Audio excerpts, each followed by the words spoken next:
the Hijab 10 discount code for 10% discount on a wide range of products, including premium Ethiopian black seed products. Go to Quranly.app, inshallah. The app tracks verses, pages, and time spent reading, and the verses to pages function takes you from reading a few verses a day to a few pages a day. This project is for the real enthusiasts. If there's enough of us out there, this will become the future of Quran apps. And support the project if you can, inshallah. May Allah bless all of you. Jazakallah khair. Assalamu alaikum.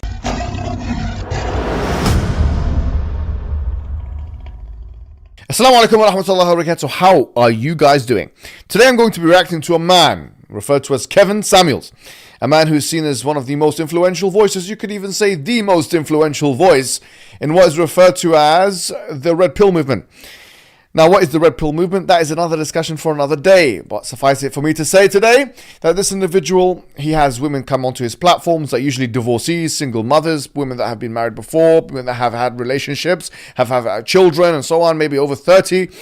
And he proceeds to dismantling, you could say, shutting down what is referred to, at least in the literature, as positive illusions that they may have of the so-called, yes, the so-called marriage market. He will deconstruct that. He'll make them see reason, look to reason, be more realistic, their expectations of marriage and so on. And he actually became prominent on the internet after one particular video. What would you rank yourself on a scale from 1 to 10? You cannot use 7. Would I rate myself? Just your face. My face when I wake up, 5, but when I put myself together, 6. Okay. And how tall are you? 5'5". Dress size. I'm sorry? Your dress size. A 3. Okay. So that makes you, if you give yourself a 5, that's average. Yes. So average looking women tend not to get high earning men. They tend to get average men. So, I mean, stop right there. Stop right there. Stop right there. Breathe and digest. You're 35 years old and you can look around and see the world. You don't tend to see higher earning men with average looking women. Off rip. If you do see them, they got their average looking woman when they were both really young and he built his way up. But a man earning the kind of money you're talking about does not go for an average looking woman. I mean, my body is not average, so. But ma'am, you please don't make me say it. Say what?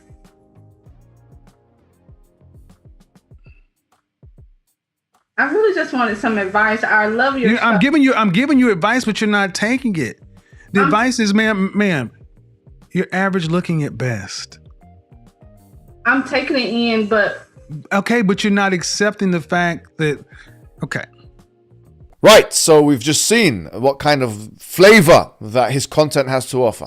Now, of course, for better or for worse, this can be very uncomfortable watching, to be honest with you, putting women in a spot like that, speaking to them publicly like that, sometimes quite condescendingly like that.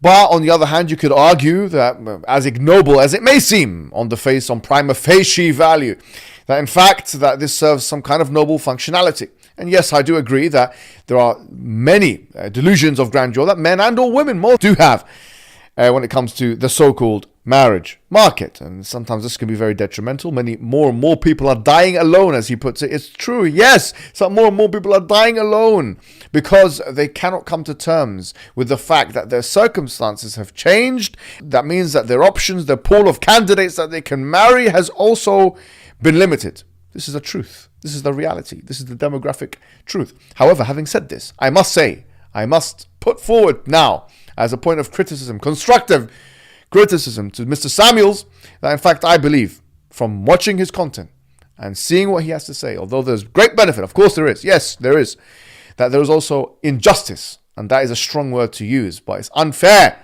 It's unfair the way he puts the onus on black women and does not put such an onus or even a comparable level of responsibility on black men or other kinds of men. Now, to be honest with you, I kind of looked at this first when I saw a community post that he had put up recently on his channel, whereby he kind of looks at the demographic data. I think this is something that was produced by the Times, and he shows that, well, black women are most likely to be single. And this goes in line with his grand narrative, his meta-narrative, or his hypothesis or thesis, grand thesis, that it's because of black women's behavior, potentially, or their attitudes, that this is the case. I must say, sociologically, this is an extremely weak, pathetic, I have to say, sorry to say, it's Kevin, yeah, listen to me. This is a pathetic sociological approach. And this is a criticism of the Red Pill movement and a criticism of you, because quite frankly, yes, you attack feminism, and yes, I attack feminism. We attack feminism. Why is this problematic? The reason why this is problematic, Kevin, listen to me, is because there are myriad reasons why black women might be more disadvantaged in the first instance in terms of selecting black men. We know because of the system and otherwise, the system, the way the system is, the way this, but because of all these reasons, black men are more likely to be incarcerated. They are more likely to be dead. They are more likely to be unemployed for socioeconomic reasons, for historical reasons. Yes. I'm not denying that. But the fact that these myriad reasons exist in the first place means that the pool of selected or preferred partners for black women, who for the most part, as the literature shows, and I'm sure you're aware of it, prefer black men, would become narrowed. Therefore, it's unjust for you to say that the reason why is because of their attitude, or even further, I'm not saying you said this, by the way, but that is the inference, quite frankly, definitely based on the reading of the main body of work that you have. That's the first thing. The second thing is, I came across something quite disturbing. I have to say, Kevin, this was disturbing, and it made me look at you in a different way. It made me look at you in a different light. And I was very, very disappointed. It was a clip in particular where you referred to black women in general as less aesthetically attractive than other types of women. Let's take a look at this clip. And look at what and that's the thing. They're saying, beauty is subjective. That's another fallacy. Beauty is not subjective. That's why we have the golden ratio, the Fibonacci equation. You can look at facial symmetry and see that beautiful people, you can map their facial structure, and it goes to a mathematical calculation. Oh yeah. Beauty is universal. And the thing is, we're talking about black women. They are on the opposite end of the spectrum on all ranks. Facial symmetry, even to the way black women are starting to look more masculine. And this one, you start putting on additional makeup and, weave and all this other kind of stuff, to where guys are just saying, damn, and you're not even going to the gym to try to keep yourself in shape, and you don't have a good attitude. I would rather not. I have to say, Kevin, this is absolutely diabolical. I am absolutely astounded that you, a man that I thought was quite an intellectual man, who is meant to be the leading voice for the Red Pill movement, that you could make such a ridiculous, pathetic argument. It's absolutely disgusting, I have to say. Why? It's a colonial mindset you have, Kevin.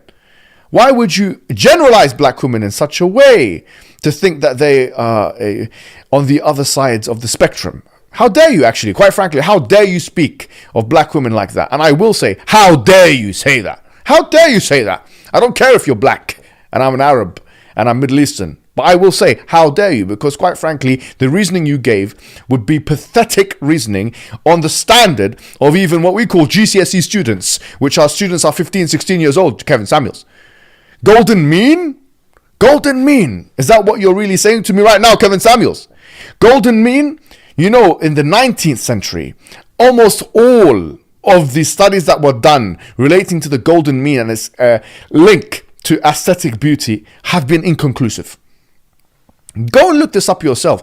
Now, I don't even know how you are doing this. Let's step back a second. What is the postulation? That the women that are more symmetrical will stimulate what system of a man? Are you talking about the testosterone system? Are you talking about the oxytocin system? Are you talking about the dopamine system? What system in particular? Are less likely to induce what? Romantic love? Sexual arousal for men? What is your argument exactly? You're saying this is an objective fact? Do you even know what objective fact is? This is pathetic. This is academic failure, my friend. And if this is the level that you're bringing to the table, then you are low value in terms of intellectual ability. Low value man you are. That you are low value man you are. You call yourself a 9 out of 10? You're not a 9 out of 10 in intellectual ability. If you're going to throw black women under the bus just like this, you're not. Now I have to say something else. Having said this, I will say to you that the whole mantra or the whole premise of the red pill idea, what the man has to see himself as the prize, diminishing, I have to say, trivializing, I have to say, of the reciprocal element of the relationship, a denial, I have to say, or even a minimizing, I must say, of male responsibility, male black responsibility, is something which will create unstable families. Listen to me, it will destabilize. It will destabilize the black community more than the CIA and the FBI and the who want to destabilize it already. You're destabilizing your own community from within. Telling men increase their body counts. Really, this is the message? Is this the message? Increase their body counts and all these kinds of things. And we have Muslim men in our community following this kind of nonsense, thinking that this is kind of a refreshing other opinion to the feminist movement. A reaction it is to the feminist movement. This is not something we as the Muslims will ever subscribe to and should never subscribe to. Because quite frankly, it's a pickup artist culture, my friend. Yeah? You have. I call you now, Kevin Samuels, to a better system. Yes, I make this invitation. I give this invitation to you directly. Instead of putting your hopes in raising your money and income and telling other people to do. I'm not saying don't make money. Make your money, but don't value yourself highly based on economic indicators, as you have indicated in other videos that this is mainly the thing to do. Make £10,000 a month, or do this $10,000, I should say. This is not the way to create high value people in the black community or in the American community or in the world. The way to create high value, yes, high value men, is that men that know their purpose. And let me tell you something, it's not just men that should know their purpose. It's women that should know their purpose as well. And do you know what the purpose is? It's to worship the creator, not the creation. You're a Christian, I know, Samuels, you worship a Middle Eastern man. Quite frankly, you might be thinking, what's this Arab doing telling me what to do? I'm not saying that you are thinking that. Maybe you're not thinking that. Maybe some of your followers are saying, what this Middle Eastern, what is he, an Arab telling me what to do? A lot of the people in the black community worship a Middle Eastern man, which is Jesus Christ. We're saying keep away from this worship of men and statues and actually worship the creator. And in terms of the problems, the institutionalized problems that you find in the black community now, let's specifically deal with the so-called marriage market, then I have to say polygyny is actually something which seemingly on the face of it will solve your demographic dilemma. How do you absorb such women who are otherwise will die alone, in your words? How do you absorb them into the marriage markets and allow them to marry high value in your understanding, materialist, capitalistic understanding, neo supply side economics type understanding of what high value is? How do you absorb them? The best way to absorb them is to pair them with a man who's already paired through an institution which is ancient and has bulletproof testing, which ensures rights of men and women, which is the polygynous institution in the Islamic system. Now I say these are solutions. You have a purpose, and you're not going to get men and or women to do what you want them to do unless you have a greater purpose. Then, do you want to die alone? Do you want to die alone? Some women, I tell you, will want to die alone. Is that the best you can do, Kevin Samuels? We say, no, it's not about whether you want to die alone. That should not be the ultimate incentive. The ultimate incentive, Kevin Samuels, is the purpose of life. And the purpose of life is to worship one God, not the Middle Eastern man, not the Chinese man, not the black man, not the white man. It's to worship one God and then to have a family, a stable family that complies by that reality. Yes, that metaphysic. Yes, that religious metaphysic. And that will incentivize, and that has, not just that will. We have a track record, my friend. 1,400 years. In fact, even further than that, going back to the other dispensations, the previous dispensations. That this will incentivize, the spiritual incentivization is more motivating than almost anything you can provide.